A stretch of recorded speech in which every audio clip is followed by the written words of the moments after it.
stage of your development, the brain is no longer elastic. A lot of things are coming. You have grasped all the information necessary to be stored there. From there, you now begin to pick to control your future.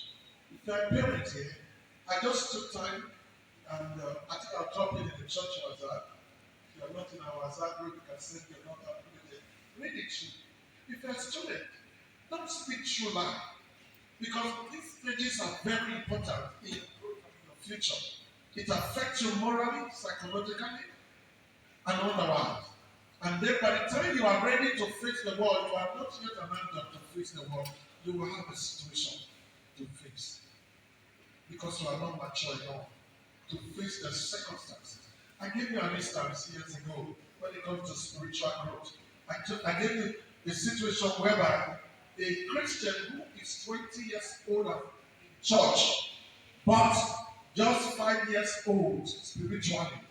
In church, the child, that person has been in the church for 20 years, 30 years, but spiritually, that person is 5 years old. The angels that will be guiding that 5 years old child spiritually, and the angels that will be guiding a 20 or 30 years old spiritually, are they going to be the same? Yes. Huh? Yes. No, there are angels that guide children. And so what will happen? Because that adult is 5 years old spiritually, does it mean the challenges he or she will face will be 5 years old? No, absolutely not. The challenges of 20 years, 30 years, 50 years, 100 years will come to you. Your angels will be helpless because they are baby. They can't fly yet. So when they see that sword coming, they find their way and go and hide. Look, they are like this.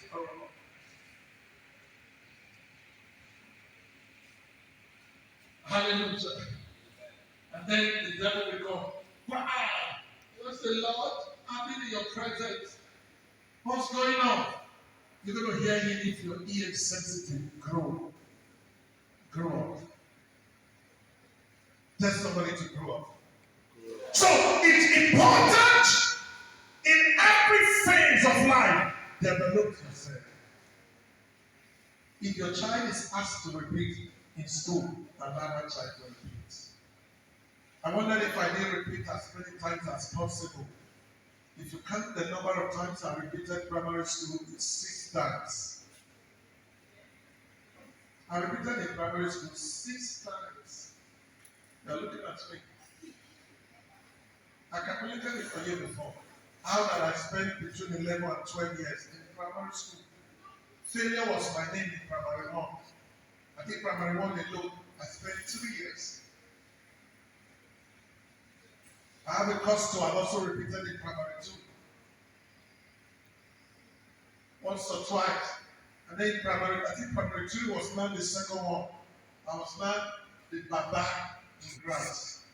Baba of grass. You know, people used to call those in Baba of primary 1. Yes. Babi primary 1. You remember Babi primary 2.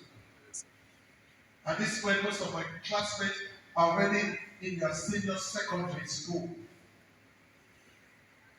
When I leave school, when I'm going to school, I put a off tip on top. When I get to school, I pull it off, keep it in my bag. As soon as I step out of the school, I will hear that other school that is not school anymore. So at least everyone will not go and stay in primary school. Did you see that now?